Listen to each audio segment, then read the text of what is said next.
तरह से ये कहानियों का सार एक ही है कि जब आप इन कहानियों का मतलब ये है कि ध्यान तभी घटित हो सकता है या फिर व्यक्ति वही साधना के स्तर में पहुंच सकता है जब वह व्यक्ति अपने आप को देखना शुरू कर देता है और सबसे पहले बुराइयों को देखता है कि मैं क्या हूँ, मैं कितना बुरा हूँ।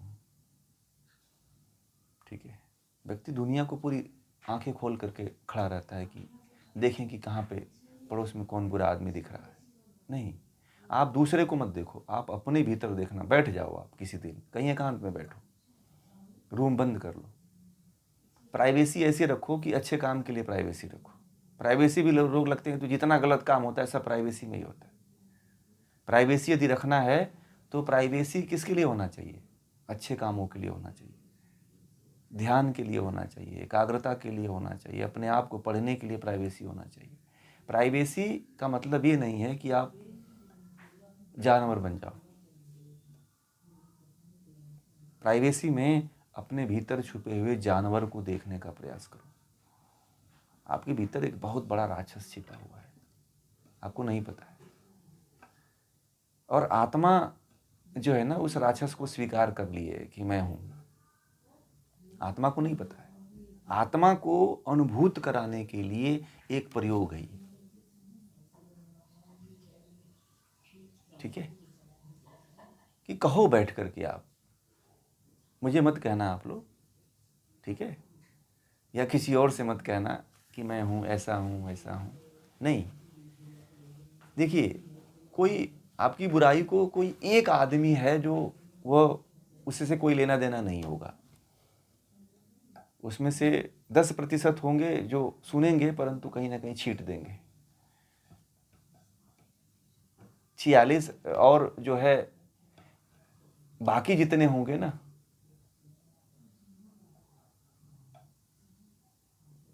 89% जितने लोग होंगे वो सब मजाक हंसेंगे। इसलिए 1% लोगों को ही अपनी बातों के बारे में जिक्र करना चाहिए जो आपकी प्राइवेसी है, जिसको आप सही तरीके से जानते हो। ऐसा नहीं कि एकदम पूरी भी बातों को अपनी बातों को कहना ही नहीं चाहिए। ठीक है, आप अपनी ही बातों से आप अपने आप को नहीं बचा सकते हो, क्योंकि कोई भी बात जो है एक विस्फोटक पदार्थ का काम करती है। ठीक है, इसलिए किसी भी बात को जो है, कबीरदास जी ने एक दोहा कहा है, लोग उसी को सुनते हैं, मानते हैं कि किसी को अपनी बातें नहीं कहनी चाहिए, अपने भीतर ही रखनी चाहिए। नहीं, 1% लोगों के साथ अपनी बातें शेयर करनी चाहिए, नहीं तो वो डिप्रेशन का रूप ले लेती है। ठीक है, बहुत सी महिलाएं या पुरुष ऐसे हैं, मुझे एक पुरुष मिले थे, एक व्यक्ति मिले थे, बड़े उच्च पदों पे हैं वो। उनको उनकी प्राइवेसी खोलने में मुझे 6 महीने लग गया। वो व्यक्ति इतना कबीर के कुछ ऐसी बातों को सुन रखा था कि सुन अठिलई हैं लोग सब बांट न लीन हो कोय, है ना। अपनी बातों को यदि कोई किसी से कहते हो तो लोग हंसते हैं, कोई बांटता नहीं है। अब यह विचार को लेकर के वो व्यक्ति इतना डिप्रेशन में हो गया था कि उसके अंदर इतनी बड़ी बड़ी समस्याएं थीं कि जब वो मेरे पास आया तो कहता था कुछ नहीं है, सब ठीक चल रहा है। उससे घर वाले सब परेशान थे कि ये तो, और डिप्रेशन की 7 गोलियां खाता था वो, और 14 घंटे 15 घंटे सोता था। उसके घर वालों ने, जो जिस सरकारी जॉब में था, बड़े पद पे था, तो उसको सरकार ने छुट्टी दे रखी थी कि इसको ठीक करो। ठीक है, दवा भी लेता था, फिर भी उसकी ये समस्या ठीक नहीं होती थी। 6 महीने लगे और 6 महीने बाद वो अपनी बात को खोलता है। मैं उसको मैंने कहा कि आप हमारी बातों को आया करो। तो उनकी पत्नी जो है, मैं जब पहले जो शनिवार को और रविवार को ये ऐसे ही तरह के ज्ञानवर्धक और लोगों के प्रश्नों का निवारण करने का कार्य किया करता था, तो उस समय वो लेकर के आती थी। तो बैठते थे, तो बैठते बैठते उनको धीरे धीरे इनका आभास हुआ, उनका ज्ञान बढ़ा। तो फिर एक दिन सामने से आकर के अपनी बात मुझे बताए कि ये समस्या थी, बात यही थी, बड़ी समस्या थी और उसको लेकर के वो बड़ा डिप्रेशन में था और किसी से कहता नहीं था। और जिस दिन कह दिया उस दिन 50% हल्का हो गया, वो 50% वो हल्का हो गया। इसीलिए 1% लोगों से अपनी बातें कहनी चाहिए। सबसे पहले तो जीवात्मा से कह दो, अपने आप से कह दो कि मैं ये हूं, मैं चोर हूं। कहने की हिम्मत रखो आप को। बहुत लोग कहते हैं कि अरे मुझे चोर कह रहा है फला, और चोर कहने मात्र के लिए आप उससे कोर्ट तक चले जाते हो। और यहाँ तक होता है कि कोई व्यक्ति आपको चोर कह दे या कोई व्यक्ति आपको अपमान ऐसे शब्द बोल दे कि आप कामी हो, क्रोधी हो, तो आप उसे मारने के लिए भी तत्पर हो जाते हो। या कई लोग ऐसे हैं जो उसको उसकी हत्या ही कर देते हैं। कई लोग तो ऐसे हैं। ठीक है, बात समझ रहे हैं आप लोग? इसीलिए पहले ये युद्ध अपने भीतर लड़ लो आप लोग, तब ध्यान कर पाओगे। और ध्यान में तब जाकर के आप जिस पे चाहोगे ना ध्यान लगाना, उस पे लगा लोगे आप लोग। चाहे छोटा है पदार्थ, चाहे सूक्ष्म से सूक्ष्म पदार्थ हो, चाहे स्थूल से स्थूल पदार्थ हो, उस पे भी ध्यान को केंद्रित कर लोगे आप लोग। यही इस पद का, यही सूत्र का तात्पर्य है। ठीक है, समझ में आ गई बातें?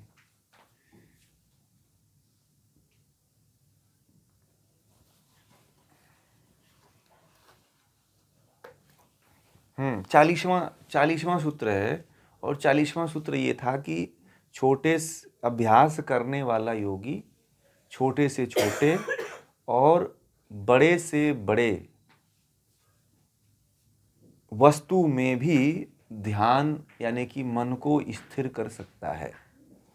ठीक है, कि जो योगाभ्यास करने वाला योगी है, यदि वह प्रतिदिन अभ्यास करता है तो वह छोटे से छोटे और बड़े से बड़े पदार्थों में भी ध्यान को केंद्रित कर सकता है, चित्त को, मन को केंद्रित कर सकता है, चित्त को लगा सकता है। उसके अंदर इतनी क्षमता आ जाती है।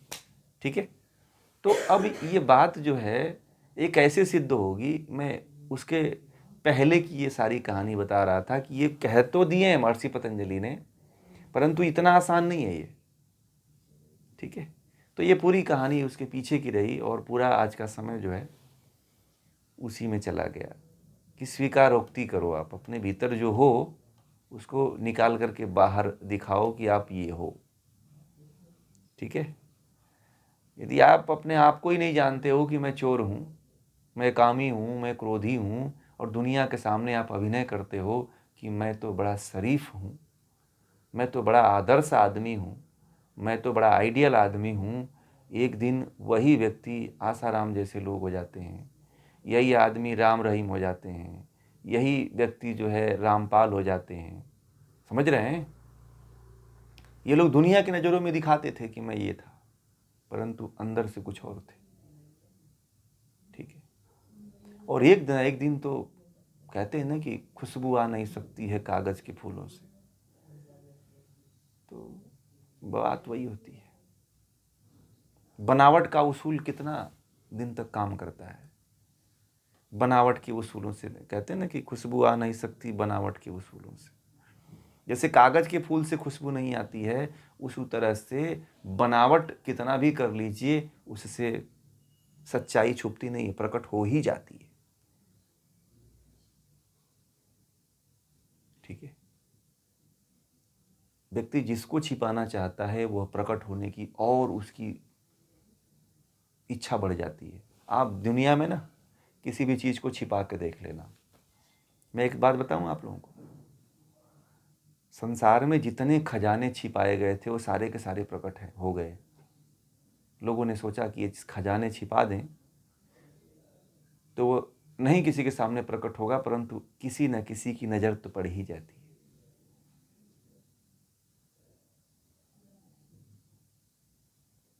ठीक है, इसलिए प्रकट कर दो आप।